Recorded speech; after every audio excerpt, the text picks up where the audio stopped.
Parshat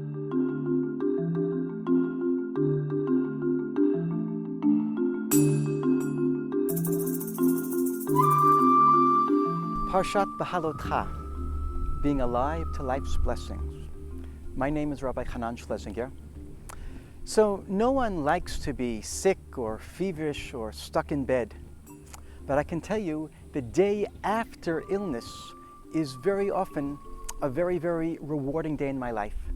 Because you get up out of bed, you can finally walk around and experience the ground under your feet, you can smell the smells and breathe the air, and you're happy to be alive. You appreciate your blessings. So many times in life, so many days, we go around as if we're numb. We don't really have gratitude. We don't appreciate what we have. After illness, when you didn't have it, it's taken away from you and it's given back, then you can really appreciate it. Well, in this week's Torah portion, we find the Israelites encamped at Mount Sinai. Earlier, they had left Egypt. They've been at the base of the mountain for a little bit less than 12 months, and God tells them they're about to embark on the journey to the land of Israel. The cloud, God's cloud, is going to lead the way during the daytime. At nighttime, they'll encamp, and the fire of God will protect them and give them a little bit of light. They're about to begin this wonderful journey to the land of Israel. And at this point, we encounter the father-in-law of Moses, of Moshe. He's called Chovav, he's called Yitro, Jethro in English. And Moses turns to his father-in-law and he says the following. He says, "We are setting out for the place of which the Lord had said, I will give it to you." So Moses wants his father-in-law to come, and he says, "Come with us to the land of Israel." But the father-in-law, Jethro, he doesn't immediately agree, so Moses has to prod him and push him a little bit, and Moses says the following, "Please do not leave us, for you know where we should camp in the wilderness, and you will be to us as eyes."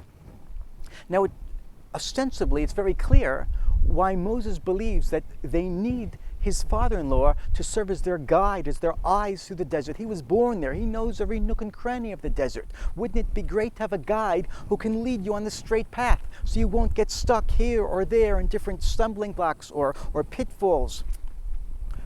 But there's a question we have to ask.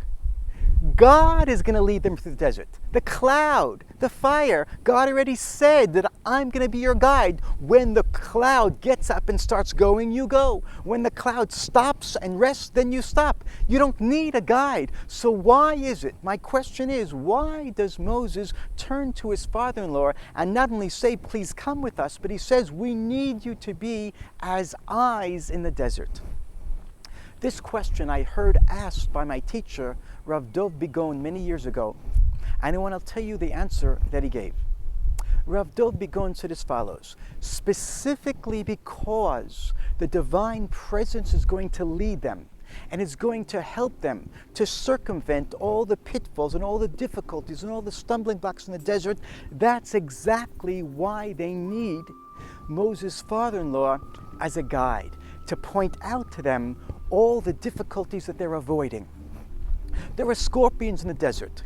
There's blocked mountain passes. There are sandstorms. There's quicksand. There's so many different stumbling blocks, and the Israelites are going to avoid all of them, not even see them, not even encounter them. They need Yitro, Jethro, to say, there's quicksand. Had God not led you around that area, you'd be stuck. There's a howling sandstorm. Had God not led you around that, you'd be stuck. There's a den of scorpions. Had God not led you around that, you would be in deep trouble.